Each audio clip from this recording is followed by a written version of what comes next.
Hi everybody, today I want to talk to you about the 928, the Porsche 928, a car that has been misunderstood and very much undervalued.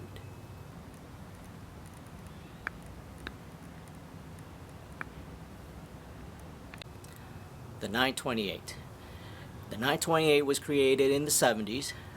Porsche saw that there was a need to replace the 911 sometime in the future because of the air-cooled engine that was in the 911 may not meet emissions in the future. So because of that reason, they had to create a replacement. Now this is interesting. I want to point out that they want to create a replacement due to not meeting emissions in the future.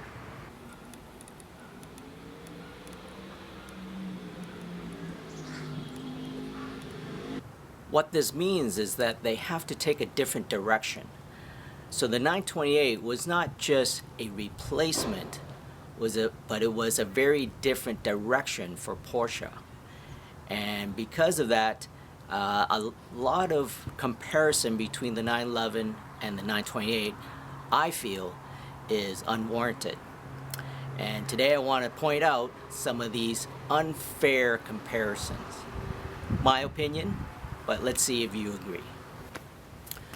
First of all, the engine, they wanted it to be a water-cooled engine to meet emissions in the future. So it became water-cooled. It became a V8. It became in front of the driver. So there's a big difference there. The original 911 was an air-cooled rear engine car. The 928 is a front engine water-cooled car. It's bigger, it's much more luxurious, and it was more of a GT Autobahn car. So I'm going to compare the 928 and the 964 of the same year, stock, as if they came right off the dealership. So here we go. Both are from 1990. The 928 is a GT version. The 964 is a C4 target top version. Both in excellent condition, and I happen to be lucky enough to own both. So I'm going to compare these two right at this moment during this year. So first of all, the engine. One is air-cooled, one is water-cooled. One's a flat 6, one is a V8. They went water-cooled, as I said. They wanted to look into the future to make sure that they can meet emissions of the 1990s. Engine location. Now, the 911, as you all know, rear-mounted. Rear means it's behind the rear axle. The 928 is almost mid-engine, if you want to get technical. It's very close to the firewall. It is front, but most of it is behind the front axle, which gives it a very, very good weight distribution. The transmission is in the back when it first came out, 1978-79, something that Corvette copied in 1996, which gave it an exceptional balance, near 50-50. Size difference, small car, big car, meant for the track, meant for the Autobahn, highway cruising, windy roads. Luxury items. As far as I know, the 928 was the only one that got memory seats. It came out in 87, maybe 86 and a half, and in some models, both sides, the driver and the passenger, got memory seats. Other luxury items, 8-way adjustable seats, 4. Okay. The pod, the dash pod in the 928 moves with the steering wheel, which gives you perfect visibility of all gauges all the time. Trunk release, power, optional, both sides, passenger and driver. A cable pull. For your sound system, 4 speaker, 8. It went up to 10 in 1990. A 10 speaker stereo system. That is not a track car. And something for some of you shorter drivers like myself will value very much. As far as I know, the 928 is the only car that has an adjustable left footrest. Yes, a lot of cars have a footrest these days, but the 928, it's adjustable. Now, because they used it for racing, a lot of 911 versions were made very, very light. They took out pretty much everything. Opposite of the 928, they put in pretty much everything. So, very different car. Another argument for both cars being very different, the 911 was used as a factory racer. Anytime you see racing on TV, it was a 911 or a version of it, not the 928. Now I just want to come back to the racing part. Anytime you see a Porsche racing on TV, it's most likely a 911. So every version, every facelift that the 911 got was designed to be better on the track, whereas the 928 was to be better on the Autobahn. Very different cars. So I hope you see my point as to why it's so unfair to compare this car and this car. Because you wouldn't compare a Lexus SC400 with an MR2. Nor you should compare a BMW M3 and a Mercedes S Coupe. They're just too different. So I hope you see my point why it's so unfair to compare the 911 and the 928. A lot of people do it, but I understand why they do it. But it is very much a different car altogether. Now I'm going to answer a question that some of you might be asking. If it was such a great car, why was it discontinued? Well, there's lots of reasons why a car is discontinued, and that has nothing to do why or if it's a great car or not. It could be a bunch of reasons. Financial reasons from the company, politics within the company, all kinds of reasons.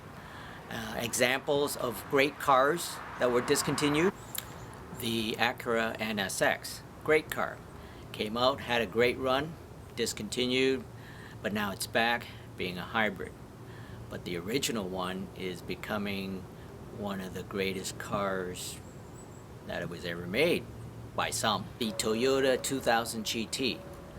So if you're a Bond fan, it's the only Japanese car used in a Bond film. Great car. No longer sold. Made for only a few years, if that, I think.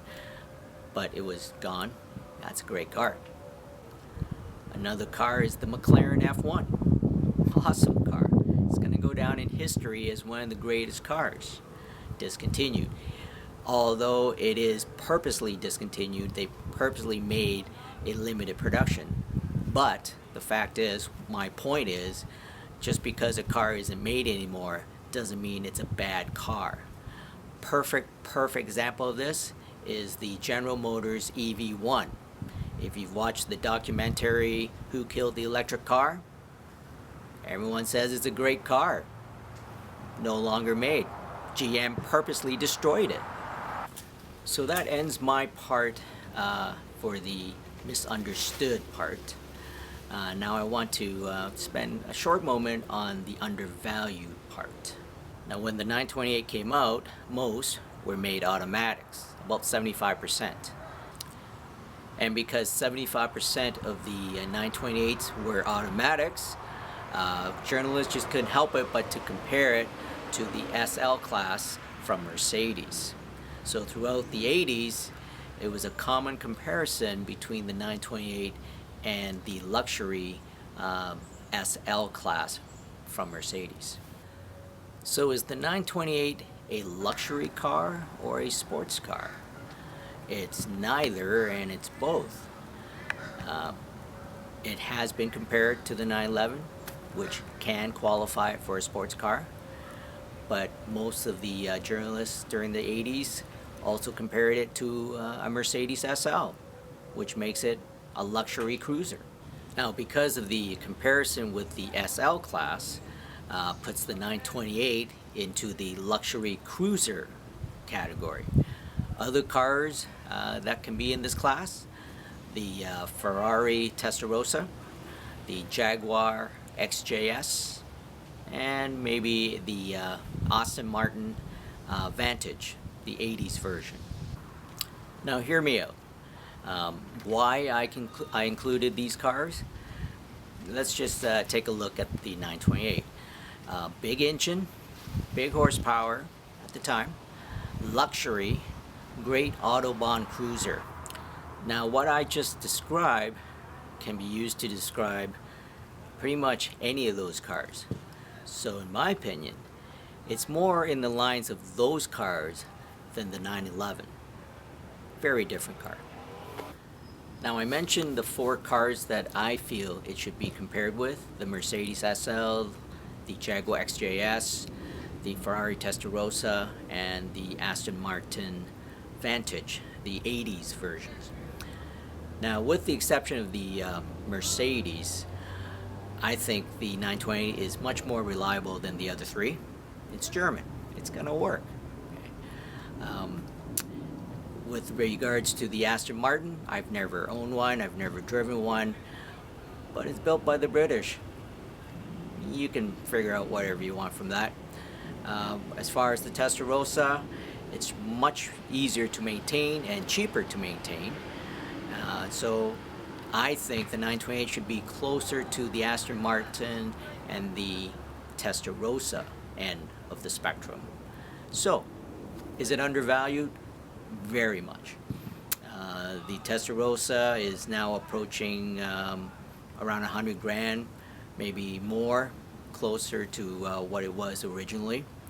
The Aston Martin, because it's so rare, it's a couple $100,000 now, if you can find one. Okay. A 928, for a good example, turnkey car, 15, 20 grand, maybe. That's a bargain. That is one of the biggest bargains on the automotive scene, I think.